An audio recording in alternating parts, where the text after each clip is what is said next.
Liberian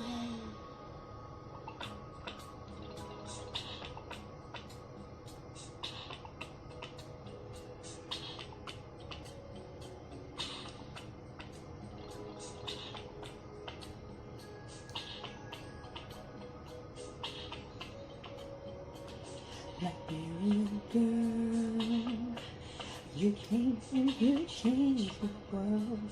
A love so brand new, Liberian girl. I'm not gonna give you too much.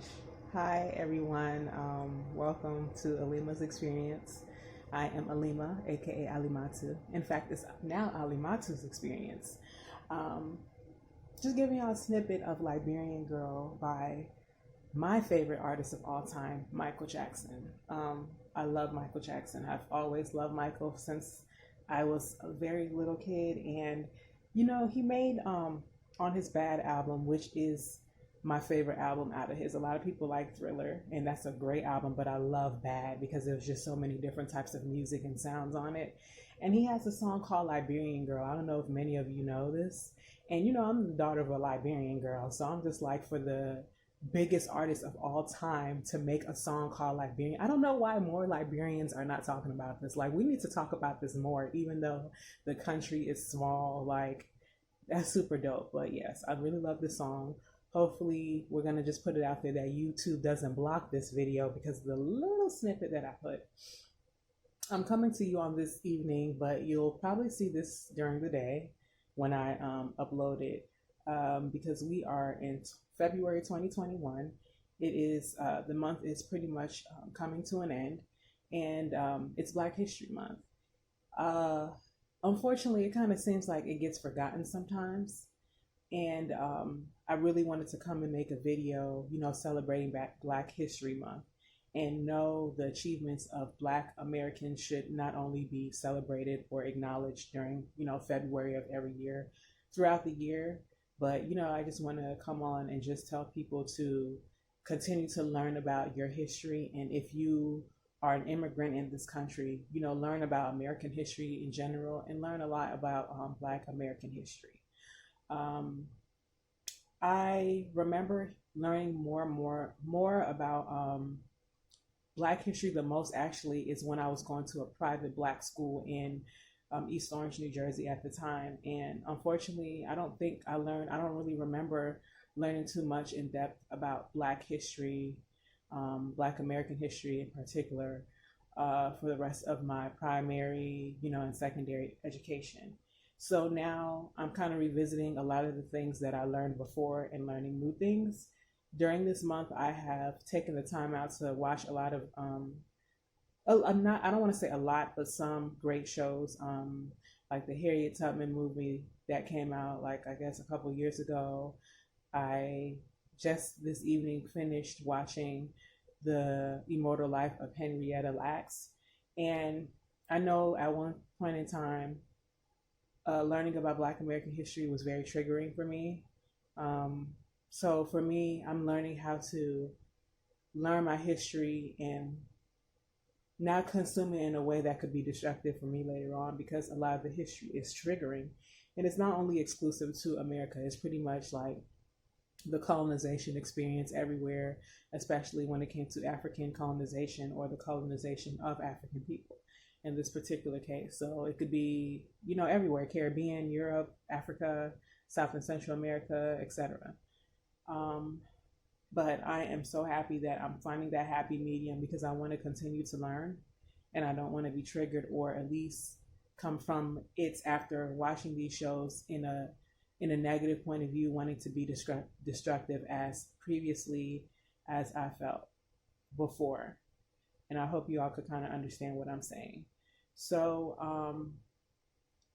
there's so many ancestors that have contributed to, you know, the freedom and the rights of Black people in this country. There's just so many, and I cannot name all, but some of my favorites include Malcolm X. I feel like he was an excellent speaker. He was so articulate. He was definitely charismatic.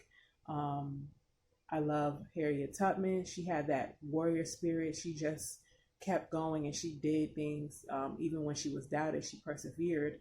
I also like Fannie Lou Hamer, but it's not only exclusive to that. There's Martin Luther King's, there's Thurgood Marshall's, there's um, Medgar Evers, there's Rosa Parks, there's lesser known names, there's John Davis's, not saying that he's lesser known, but there's just so many names, and I'm just naming the people that really stick out and resonate with my heart. Um, I mentioned before that I am a first generation American of West African descent, and my father is from the Gambia, which is the smallest country in mainland Africa, located inside of Senegal. And my mother is from Liberia, which is the only African country to be colonized by African Americans and formerly enslaved African Americans and Afro Caribbeans that went there and colonized and mixed up with the indigenous tribes that were already there. So I'm very African, but my story is also very American, and that is a part of me owning my truth. That I was born and raised in this country, and I am American essentially, with very close ties to my African ancestors and where they come from on the continent of Africa. And I wanted to bring attention that if it wasn't for the Civil Rights Act that was passed in 1964, that basically made segregation illegal, basically any type of in-your-face, blatant segregation, racism in the workplace, any type of public displays of it illegal, essentially. It wouldn't have led to the Immigration Act, which further delved into that as far as the practices of letting immigrants come into this country and basically discriminating against them because of their race, color, creed, etc. And then that would be the predecessor to, both acts would be the predecessor to different types of sexual discrimination, later on down the line. So the Civil Rights Acts of 1964 being passed by Congress led to the Immigration Act of 1965 being passed by Congress, which essentially led my parents to be able to come to this country. So I have to be appreciative and be thankful for the ancestors here that made that possible for especially immigrants of color to more than to come into this country after 1965. My story is also very American because I found out that the university that gave both of my parents scholarships to come here, Cheney State University in Pennsylvania, was the first Black HBCU, which opened up in 1937. So this again gave my African parents the opportunity to come to this country to study for college. My father was a Gambian student who got a scholarship because Roots, the book Roots, which later turned into like a mini movie series by Alex Haley. It was about him tracing his ancestor, Kunta Kinte, who was a Mandinka prince that got kidnapped from the Gambia and brought here into America into chattel slavery. So he traced his roots, and they provided scholarships for Gambian students to come here. My parents have been here for a long time, since the 70s. My mother got a scholarship through Cheney State, and she came here. And like I said, that's how my parents met in this country in the early 80s. And I was born later on down the line.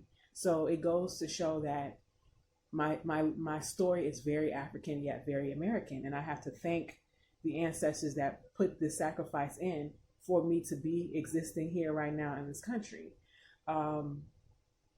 I graduated from an HBCU in Washington, D.C., and through me going to that HBCU, it opened my eyes, because when I was a younger undergraduate student, I wanted to go to Howard. And I was like, that's the only HBCU I'm interested in. And I didn't end up getting in. And, my life I went somewhere else and went to other schools and blah, blah, blah, blah, blah. And I found myself here in DC some years ago, and I decided to go to one of their HBCUs here. And through me going to that HBCU, I've been awarded so many opportunities. And for someone who might be watching this video, and I've been saying HBCU for so long, historically Black college or university, and me going through this university afforded me not one, but two opportunities to travel to the African continent. My first 2 times traveling, The first time was me going to my paternal homeland of Senegal. If you know Senegal and the Gambia, and if you know African history, you know that Senegal, Gambia, some of Mali, some of Guinea-Bissau, all have the same ethnic groups and languages. It's just that because of colonization, people speak different language or whatever. But I went there, which I had a transforming experience. And then I went to Ghana for the year of return in 2019, I believe. So me going through this HBCU again has awarded me opportunities, that I wouldn't have gotten at other universities. I got scholarships. They just helped me so much to finish school. Me being a single Black woman with a child, I have been awarded so many opportunities with going to this HBCU. It wasn't perfect, but I have to be grateful and thankful for that. They understood my experience, my intersectionality, and that's why it is important for Black students to try to get that experience, because they understand what we live through, in this country, what we go through with the education system. Because I've been to a private white Catholic university and been discriminated against and been told basically I wasn't smart enough to finish the program that I ended up completing anyway at this school, which was even more rigorous and science intensive. But again, when people are living your experience in intersectionality, they tend to be more compassionate. And that's really the moral of this story is, how I am African and I'm extremely proud of that, but I'm American and I'm starting to embrace that more and more again.